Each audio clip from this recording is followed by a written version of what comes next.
kecerdasan emosi yang memang jarang atau terlupakan diajarkan kepada orang tua ke anak-anaknya sejak kecil, sejak usia dini. Jadi ditambah dengan yang kedua, budaya patriarki. Jadi kalau ngelihat masalah, eh, maksudnya peristiwa di mana terjadi eh, pembunuhan atau hilangnya nyawa seseorang karena urusan percintaan, buat saya melihat begini, budaya patriarki kenapa bisa mempengaruhi? Karena anak laki-laki dari kecil diajarkan untuk tidak mudah menunjukkan emosi mereka.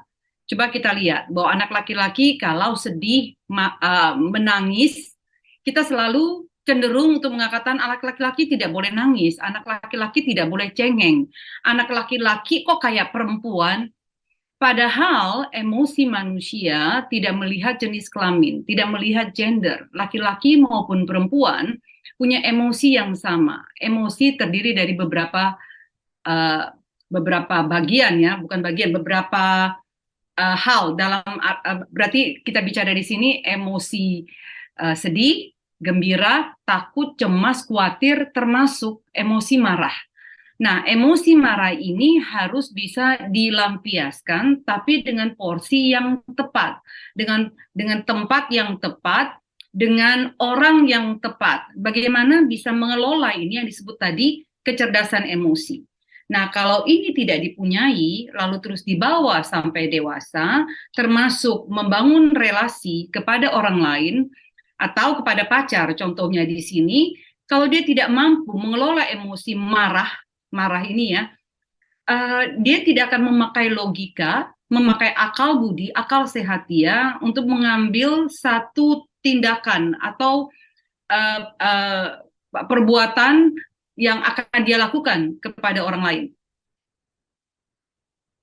Jadi penguasaan diri, jadi self control ya, kontrol diri ini termasuk di bagian daripada kecerdasan emosi. Jadi bagaimana kita mengajarkan anak supaya tahu kapan marah, kapan sedih, kapan untuk bahagia, semua dengan porsi yang pas. Jadi tidak overjoy, tidak terlalu happy berlebihan, tidak terlalu kalau sedih berlebihan, lalu berlarut-larut sampai self-harm atau bahkan punya suicidal thought, dalam arti punya pikiran untuk mengakhiri nyawa, begitupun dengan marah. Jadi waktu marah, yes, kamu harus marah. Boleh mengekspresikan rasa marahmu dengan kata-kata, dengan kalimat, dengan mungkin melakukan kegiatan yang lebih positif, sehingga emosi marah ini bisa tersalurkan.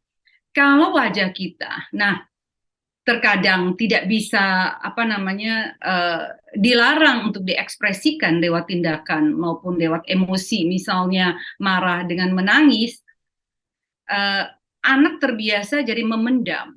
Jadi begitu itu keluar, explode, meledak, dan tindakan merusak, destruktif yang terjadi. Dan akhirnya mungkin seperti peristiwa ini, nyawa yang harus menjadi taruhannya.